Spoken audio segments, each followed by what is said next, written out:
Halo UC People, bertemu lagi dalam acara kita TLIC Talk. Saat ini kita kedatangan tamu yang pasti luar biasa dari rekan-rekan atau dosen-dosen dari program studi arsitektur Universitas Ciputra. Selamat datang Bu Morin dan Pak Yusuf di acara TLIC Talk.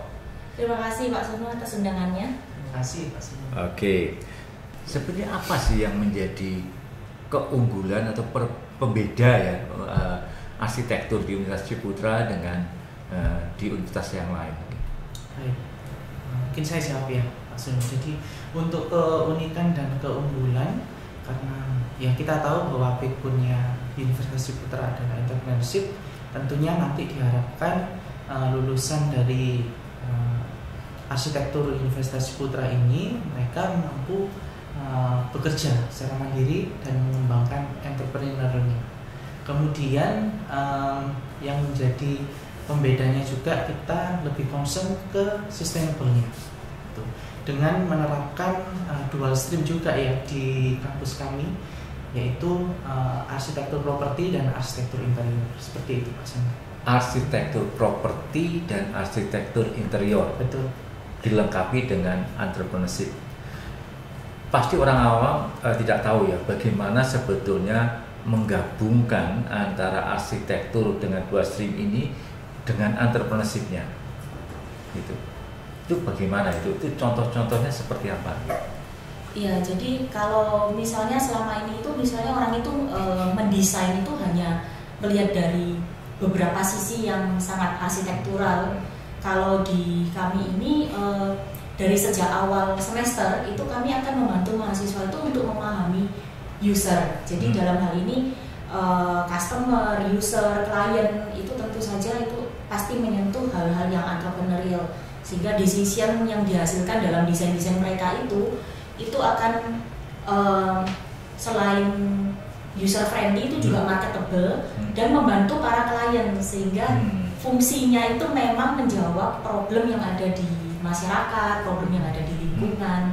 Jadi bukan hanya dari kacamata estetika, kacamata teknis saja, seperti itu Pak Sunu. Oke, jadi belajar arsitektur itu tidak hanya belajar mendesain ansih ya, tidak hanya mendesain saja gitu, tetapi juga bagaimana mendesain ini bisa diterima oleh klien. Betul. Oke, jadi mempertimbangkan sisi kliennya dan usernya. Oke. Pengguna bangunan, terus masyarakat yang nanti bakal ada di sekitar proyek tersebut, seperti itu. Oke. Jadi ini lebih kompleks sebetulnya ya. Lebih kompleks. Oke, kalau begitu sebetulnya ketika sudah belajar 4 tahun di prodi arsitektur ini, mahasiswa ini atau alumninya ini sebetulnya bisa kemana saja ini yang sudah? Kalau yang konvensional ya Pak Sunu ya, kalau yang konvensional mereka akan menjadi konsultan arsitektur. Tentu saja sebelum menjadi konsultan arsitektur yang bersertifikasi itu ada proses selama 2 tahun untuk meraih sertifikasi tersebut. Tapi yang di luar jalur itu, karena di sini itu kita menerapkan proses berpikir itu yang berdasarkan ke human center, terus ada critical dan analytical thinking yang secara seimbang dengan creativity-nya itu kita asah mulai dari semester 1 sampai 8. Nah itu bisa diterapkan untuk bidang apa saja. Jadi kalau yang masih di dalam lingkup kreatif industri, nah itu ada banyak, misalnya interior sendiri, bidang interior itu ada banyak ini ya irisannya ya, ada interior decoration, ada interior arsitek, ada interior stylist, ada juga bagian procurement. Tapi kalau misalnya di arsitektur itu juga irisannya ada banyak. Terus belum lagi nanti irisan dengan industri seperti manufaktur furniture misalnya, terus atau manufaktur dekorasi interior gitu ya, produk-produk untuk lighting. Nah itu irisannya banyak sekali Pak Sunu. Terus kalau yang di luar itu, kita percaya bahwa sebetulnya creativity itu berguna untuk semua bidang. Jadi begitu pola pikir, analyticalnya, critical-nya, sama creativity-nya itu dapat, maka sebetulnya kita tuh membentuk lulusan yang sangat fleksibel. Oke. fleksibel dan adaptif ya dengan kebutuhan-kebutuhan berdasarkan minat mereka gitu. Iya. Ya sebenarnya ini cocok sekali ya untuk generasi sekarang yang sangat ingin sekali dengan memunculkan sesuatu berdasarkan identitas dirinya gitu, keinginan dan interestnya mereka. Nah, kalau kurikulumnya bisa menampung hal yang sangat variatif tadi gitu, apakah tidak akan menyulitkan mahasiswa? Atau mungkin malah sebaliknya bisa menguntungkan mahasiswa? Tentunya kalau kita melihat dari segi kurikulum ya Pak Sulu, memang kita secara teknikal kita ini arsitektur ya, dimulai dari semester 1 sampai semester 4 itu memang kita menerapkan dasar-dasar dari arsitektur. Namun tidak menutup kemungkinan juga bahwa di situ juga kita menyelipkan bagaimana kaidah-kaidah desain, bagaimana untuk mencapai desain-desain yang lebih estetis seperti itu. Sehingga dari situlah mereka akan belajar tidak hanya nantinya itu untuk arsitektur saja, tetapi bisa untuk mungkin bekerja di bidang lain yang ada kaitannya dengan desain seperti itu. Kemudian di semester 5 sampai semester 6 barulah mereka nanti akan menentukan peminatan mereka seperti itu. Yang saya sebutkan di awal tadi ya, jadi kita ini ada 2 program. Yang pertama adalah arsitektur properti dan arsitektur interior. Nah, kita mulai dari semester 5 itu untuk peminatannya. 2 peminatan itu ya, pemilihan properti atau ke interior. Betul. Baik, kalau arsitektur interior orang bisa membayangkan mendesain interior dengan segala perniknya ya. Tapi kalau arsitektur properti itu orang mungkin masih sulit membayangkan. Tapi pertanyaan saya gini, sebenarnya ada alasan apa kok memunculkan peminatan arsitektur properti ini? Ya, ini sebetulnya berangkat dari pendirinya Universitas Ciputra ini kan Pak Ci ya. Pak Ci itu backbone bisnisnya adalah property developer. Jadi di situ sebetulnya kita ini punya privilege untuk merasakan living lab yang berada di dalam proyek-proyek properti yang didevelop oleh Grup Ciputra, yang itu sebetulnya bukan ilmu arsitektur murni saja, tapi di situ tuh ada banyak irisan ilmu ya, misalnya tentang urban, terus tata kota, itu juga di situ tuh ada tentang aspek bisnisnya juga. Kita tahu bahwa orang itu pada saat mendevelop properti itu kan pasti ada sisi bisnisnya, marketnya seperti apa. Nah, ini di sini kami memanfaatkan semua yang dimiliki oleh Grup Ciputra ini, termasuk pengajarnya, pengalamannya, termasuk juga kompleks perumahannya sendiri, proses pembangunannya kita bisa bebas untuk berkeliling dan melihat pengembangan proyeknya seperti itu, Pak Sugeng. Oh, ini sebenarnya sangat menarik ya untuk mahasiswa yang belajar di area itu, karena mereka sudah punya laboratorium yang hidup ya, dan tidak hanya di satu tempat tapi di banyak tempat gitu. Betul, sampai ya. Di Vietnam segala ya. Iya. Ini menarik, dan saya kira hal yang menarik lagi baik interior maupun yang properti ini, kalau saya dengarkan ini sebetulnya bahwa belajar itu tidak hanya vertikal gitu, hanya mempelajari satu hal, tapi belajar itu horizontal, jadi mengcover banyak hal dan dikemas menjadi satu hal yang menarik begitu. Nah, sulit nggak sih mahasiswa dengan belajar dengan tentang hal itu yang lebih ke melihat banyak perspektif ya? Jadi tidak hanya satu hal, tapi banyak hal dilihat kemudian dikemas menjadi sebuah produk desain gitu. Saya kira Pak Sulu mahasiswa memang tertarik dengan hal itu, karena dia secara tidak langsung memiliki satu rasa, oh ternyata desain saya ini memang akan bermanfaat untuk masyarakat seperti itu. Terlebih karena saya magang studio ya Pak, jadi untuk proyeknya mereka itu ya beberapa dari proyeknya mereka itu memang disupport dari proyeknya grup gitu. Jadi ada proyeknya grup, di-sharing sama grup untuk mahasiswa ini dapat memang benar-benar mereka bisa mendesain seperti apa sih nantinya yang disukai atau yang diminati yang sesuai dengan Grup Ciputra itu seperti itu. Saya boleh menambahkan? Silakan. Ya.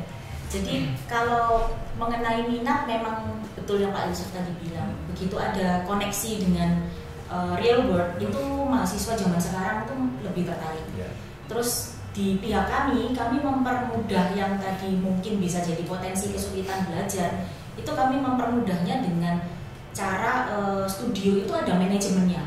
Jadi manajemen studio itu kita bagi tahapannya. Kapan mereka melihat data yang terpisah-pisah ini, knowledge, information, data yang terpisah-pisah ini, kapan mereka melihat itu secara terpisah, dan ada waktunya dari data yang terpisah-pisah tadi itu ditumpuk, di overlay untuk dilihat irisannya, overlappingnya, dan itu nanti diambil kesimpulan-kesimpulan sebelum nanti dikerucutkan. Jadi kita menggunakan pola pikir konvergen sama divergen dengan manajemen yang membuat mereka tidak bingung. Jadi bukan di saat bersamaan Anda harus konvergen, harus divergen juga di dalam waktu yang sama, tapi kita mengaturnya. Jadi kapan mereka konvergen, kapan mereka divergen. Nah, setelah itu mereka nanti bisa mendapatkan beberapa kesimpulan untuk menjadi pemilihan desain approach, terus desain fokusnya mau menggunakan yang apa. Itu memang sekarang ini kita harus melihat data itu kompleks. Memang harus horizontal yang tadi Pak Sunu bilang itu ya. Jadi nggak bisa kalau cuma melihat parsial. Kalau dalam bidang arsitektur dari zaman dulu kita memang harus melihat itu secara holistik, terus juga tahu tentang detail-detailnya. Oke. Nah, dari pengalaman Bu Morin dan Pak Yusuf sebetulnya mahasiswa yang berhasil mengikuti perkuliahan atau mengerjakan proyek-proyek desainnya itu, ada nggak ciri-ciri mahasiswa yang berhasil? Silakan Pak Yusuf. Sebenarnya ini ya Pak, kalau untuk berhasil atau tidaknya itu kan berangkatnya dari bagaimana sih dia menjawab solusi, dia memberikan solusi dari permasalahan yang ada. Gitu. Terlebih dari kliennya, end usernya yang memakai gedung itu, kliennya juga yang memberikan proyek itu, di kami itu mereka juga akan menilai gitu. Jadi tidak hanya sekedar saya ada proyek nanti kalian kerjakan, tidak, tapi nanti dari misalkan dari grup Ciputra nih, itu mereka akan juga membantu memberikan masukan, memberikan assessment kepada mahasiswa, sehingga rasanya hasilnya ini akan memang benar-benar menjawab kebutuhan dan problem yang ada. Oke. Kalau dari pengalaman Bu Morin itu, karakteristik mahasiswa seperti apa yang akan berhasil? Karakteristik mahasiswanya gitu. Waktu kita menerima mereka dari lulusan SMA ya, itu kan ada beberapa karakter yang bisa langsung tancap gas ya Pak ya. Itu yang kalau sebelumnya waktu di SMA itu mereka berasal dari SMA yang sudah mengajarkan, memfasilitasi mereka untuk critical sama analytical thinkingnya digunakan. Jadi biasanya kami agak mengalami kesulitan untuk membimbing yang mahasiswa itu yang berasal dari SMA yang lebih banyak hafalannya gitu. Tapi nggak perlu khawatir karena kami memang menyediakan 1 tahun pertama itu untuk adaptasi. Jadi dari pola di SMA yang seperti apapun itu kami menyediakan waktu mereka untuk membiasakan diri itu di tahun pertama melalui kehidupan dalam studio. Jadi studio itu kalau di kelas-kelas desain gitu ya, di design school itu memang keunikannya adalah kami punya kelas yang namanya kelas studio, di mana mereka ada project untuk mendesain.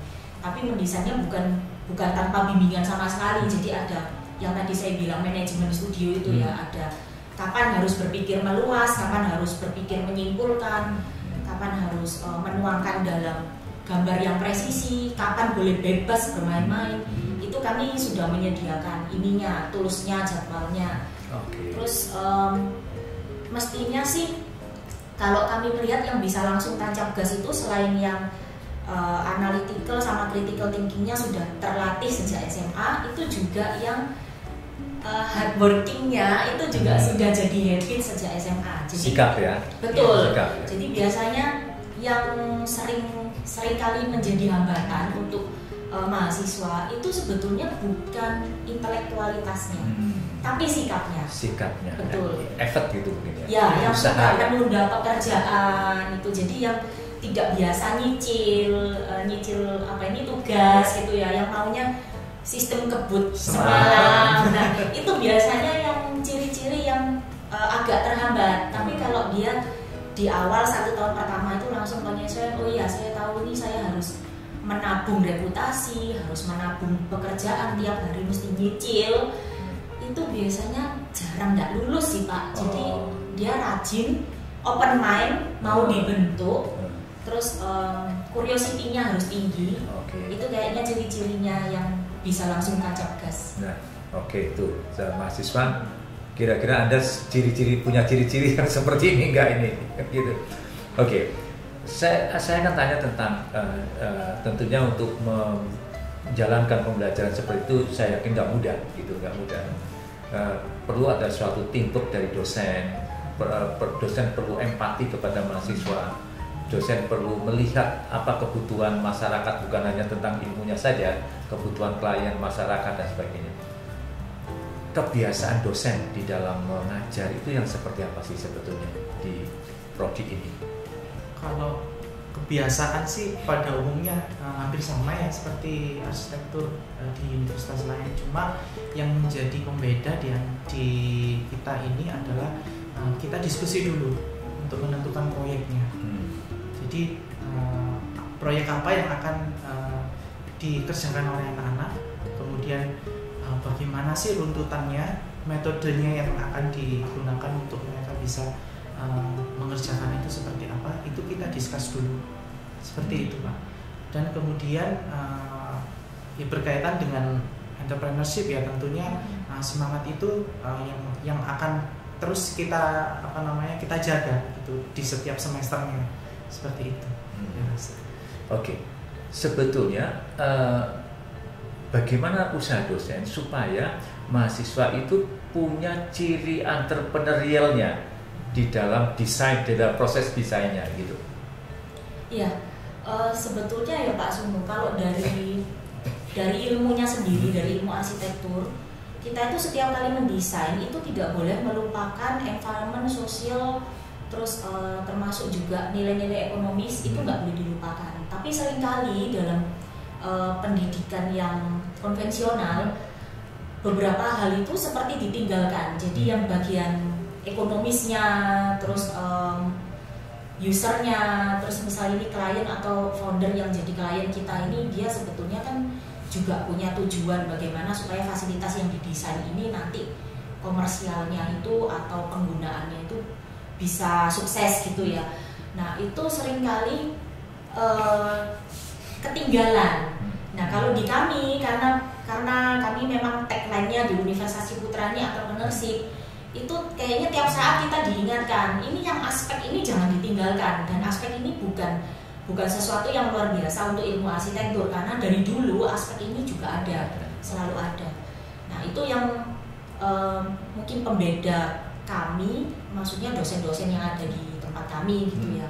Plus ini juga dalam studio itu selalu ada yang namanya dosen praktisi. Jadi kita memanggil teman-teman yang berasal dari yang memang sehari-harinya itu berpraktek sebagai arsitek, sebagai yang properti ini juga ya, yang di grup Ciputra gitu ya. Itu kami masukkan di dalam kelas untuk ikut mengajar. Terus aktivitasnya itu kalau di kami karena sifatnya ini lebih banyak yang project based learning, jadi sifat dosen itu bukan hanya untuk transfer knowledge, tapi dosen ini lebih ke arah facilitating sama coaching.